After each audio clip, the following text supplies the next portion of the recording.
This is like really fucking like my tripod is so janky. I don't know why I do this because I like this is literally my job and I'm Hey guys, I know I said I was gonna start a YouTube channel and then I came back 8 months later.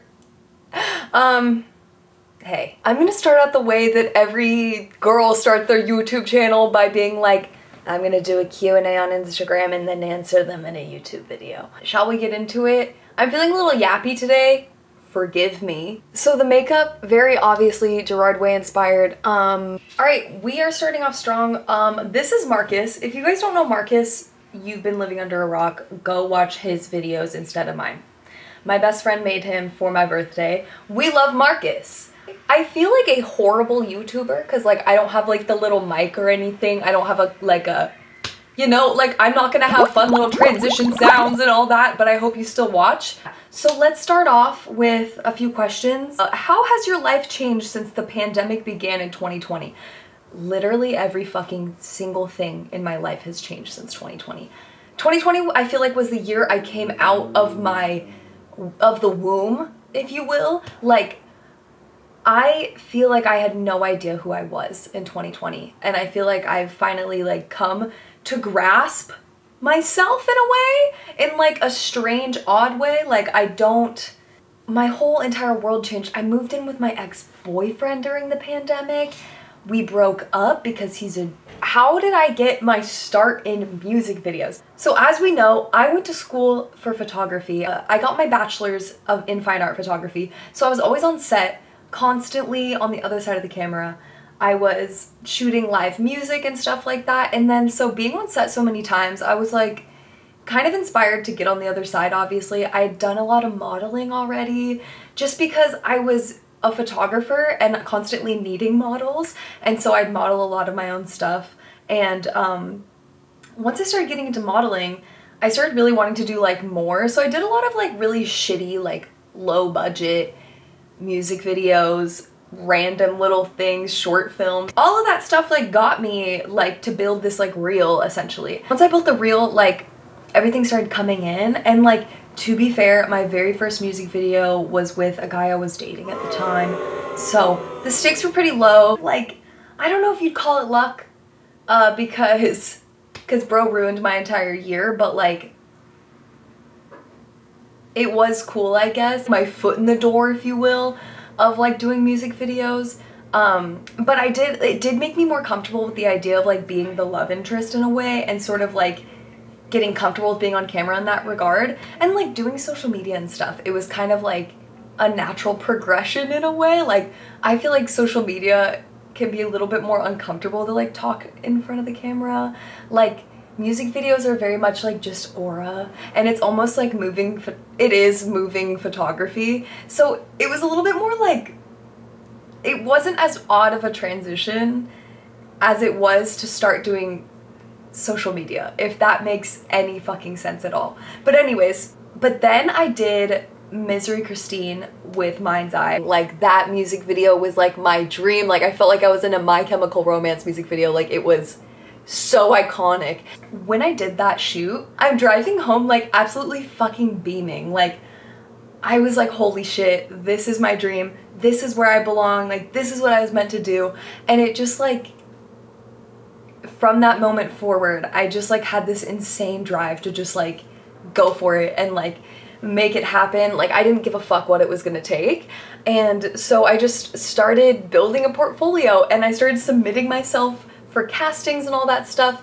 I started working on like those casting websites that you see, and I spent hours auditioning for so much shit I never heard back from, but I did get one music video for the Goo Goo Dolls, and I literally like screamed at the top of my lungs. So I was like, what the fuck? Like, what the fuck? Like, I cannot believe that this just fucking happened. Next question is first concert and the best concert that you've ever been to. Okay. So my very first concert, I was maybe 2008. I was maybe 8 or 9 years old. I saw The Maine, 8123 Forever Baby. But then my first like large scale concert, because that was more of like it was like a tiny little venue show. My first like big like venue festival was Justin Bieber. It was the My World Tour. that was iconic.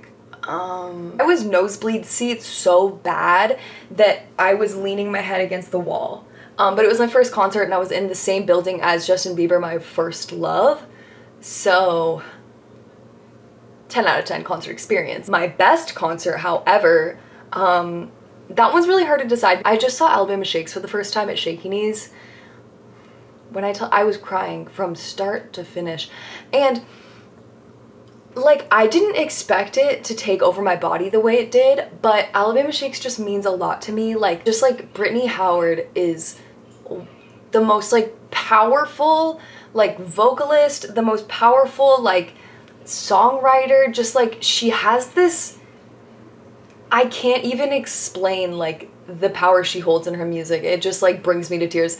But anyways, the first time I saw, she comes out on stage and she's just like, I hope all your dreams come true. I hope the house you want, you can afford it. I hope that the person you like likes you back. Just like all these things. And I was just like, you don't know how much I needed to hear that. I'll cry again. Brittany Howard, the woman that you are. So I'm gonna go with Alabama Shakes, but there's been so many, like there's been so many artists that I stumble upon and like I don't know why it like overcomes me and I cry. Like, I've never listened to lmfao before. I'm at Lollapalooza and I pull up and she's doing a full performance with like an orchestra and I'm just bawling my eyes out and I'm like, I've never listened to your music, but you're so powerful and just so everything. So it's always been like the unexpected ones that I feel like are like the peak, because it's like I didn't expect myself to like be overtaken by how beautiful this experience is. Okay, next question is, how do you feel about Geese getting more popular? Now, not to be confused with the animal Geese, which I also deeply love, the band Geese, which I'm sure you guys have been hearing about since their new album has absolutely like skyrocketed everywhere. Now, I am so happy for them because they are actually such genuinely like precious, sweet, kind people. And if you guys have been following me on my other social media platforms, follow me if you don't already. I've been a major Geese fan for quite some time now, and me and my best friend Rachel literally traveled all over the United States last year to see them. I saw them 6 times last year in like 4 different states. And mind you, that is very privileged of me to be able to do, and I get to do it because I have such a fucking cool job because of you bitches. Non-derogatory, by the way. I mean that with so much love. 3D Country and Projector are fucking perfect albums to me, and Getting Killed is obviously really great. I am still a 3D Country girl through and through, but everybody has, you know, not every album can be 3D Country. It's just like a major I told you so moment. I mean, I felt like Paul Revere, like being like, the band Geese, you know, but I'm happy for them and I'm happy for more people discovering them. I'm glad I got to see them on Barricade before The Reckoning. I just can't imagine how hard it's gonna be to be on Barricade in the future for Geese. Like, they're gonna be massive. I literally saw them at like tiny little like dive bar venues like 8 or 9 months ago, and I could see them literally selling out the Hollywood Bowl, which is crazy. I don't know if that's like a reality, but still, like, I could see it happening like sooner than later. The last time I saw Geese at the El Rey Theater in Los Angeles, which is like a maybe 500 to 700 cap venue, I had Projector and 3D Country, the records, in my hands because I wanted the band to sign my records. I'm holding them on the Barricade and this dude next to me starts dead ass playing tug of war with me for my records in my hand. And I'm like, dude, do you want to fight right now? I know I don't look it, but I'll fight your ass. And that's enough talking about Geese. Did you become so freaking cool? Years of mental health issues and childhood trauma. Despite the horrors of my childhood, my dad has really cool music taste. I grew up in a very musical home. I didn't grow up watching many movies, which is kind of the downside because I would really love to be a successful actress, but I have literally seen like, I could probably say under 50 movies in my lifetime, which is something I'm trying to catch up on now, but I'm telling you, like, I also have crippling ADHD, so like, sitting down for a whole movie is really, really challenging for me. Didn't grow up in a big movie house. Like, we didn't really do that. Like, we were always playing records and listening to music, and like I was going outside a lot, and music was always like deeply ingrained in me. And a lot of the media that I was like absorbing growing up was retro vintage stuff, because that was what my parents were into. And so all of that just like became a pivotal part of my upbringing, which makes me so freaking cool. Anyways, next question. Do you get uncomfortable when people recognize you? It's actually not at all. That having this job where I just make content online in my house and I don't leave my house. Sometimes I don't leave my house for days at a time, which is not good for your mental health, but it's the truth. I'm being honest. But because of that, it like can feel so isolating sometimes. And so when I go out in public and people recognize me, I'm like, oh my god, I'm a real person. And like, it just is sort of validating, because I feel like I can get like so discouraged a lot of the time with like social media and just like making content and blah blah blah, yada yada yada. And yeah, so it's just like hearing from the people that like watch my stuff or like actually like follow along, it means the fucking world to me, and it makes like everything worth it. And if it didn't have that aspect of it, I don't know if I could do this job, if you know what I mean. I got this one a lot. Are you looking forward to the Beatles biopics? Now here's my beef. Now, yes, I am excited just because I am a big Beatles fan. Like, I have Magical Mystery Tour tattooed on my body because it was the very first album I ever bought with my own money, with my little coins I saved up in my piggy bank. So like, I'm mainly excited for like Beatles-esque, but I'm not really crazy about the casting, but I think everybody's in that boat. And I also think like a really true talented actor can really portray whatever, like, and prosthetics and yada yada yada. I am a little like interested in the fact that they're doing 4 different movies for each Beatle. The director is saying it's gonna be like the first bingeable cinema experience, which I don't know what he means by that, because are they gonna be like short movies?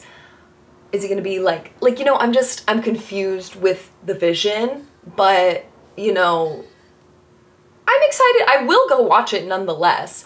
Also, if you've seen Midas Man, which is the story of Brian Epstein, great movie, incredible movie.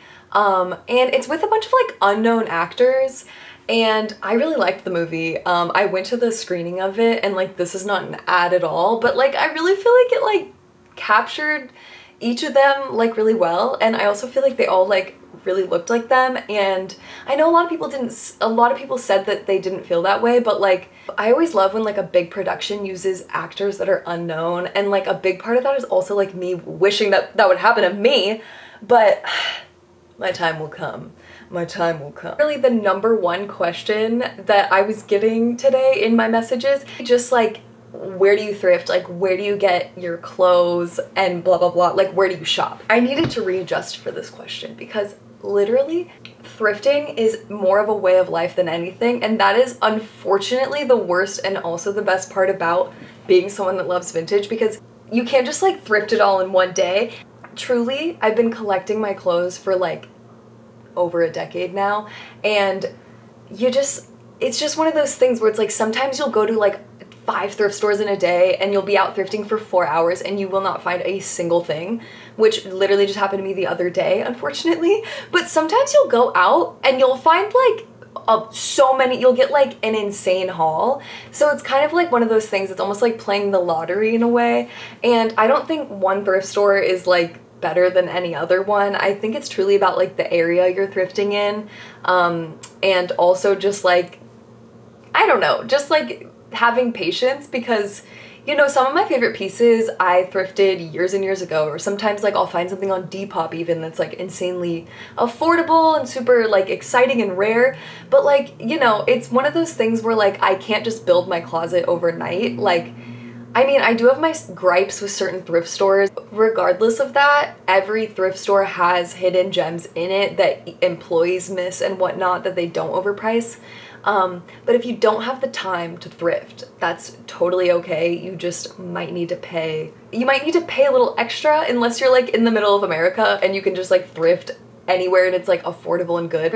I also do have a vintage shop in Long Beach that I have like a lot of my favorite like thrift pieces in there that I resell. I understand why resellers sell their stuff for so much, because it's like you're also paying for like how long they're spending in thrift stores trying to find the stuff. We're also washing it, repairing it, and then like curating it to you so that when you go into the shop, you're like, oh my god, these are all cool pieces. So I understand why it costs so much, but it also fucking sucks because then Goodwill and places like that raise their prices, so getting anything good is like harder to find. I would just say, like, I really can't just narrow it down to one place. Like, I would say if I had to narrow it down to just one, eBay. Like, I spend most of my time bidding on eBay trying to find a good deal. Just stay patient because it's like collecting anything, you know? Like, you can't just buy it all in one go, and if you did, you're really lucky, but like, you know, you gotta wait for those really good pieces to come to you, because that's what makes finding vintage and thrifting so much fun. So with that being said, thank you so much for watching. I will try my best to not wait another 8 months before I make a YouTube video, but I do have so much fun just like chatting it up, and I could talk forever, so have a good one. Bye.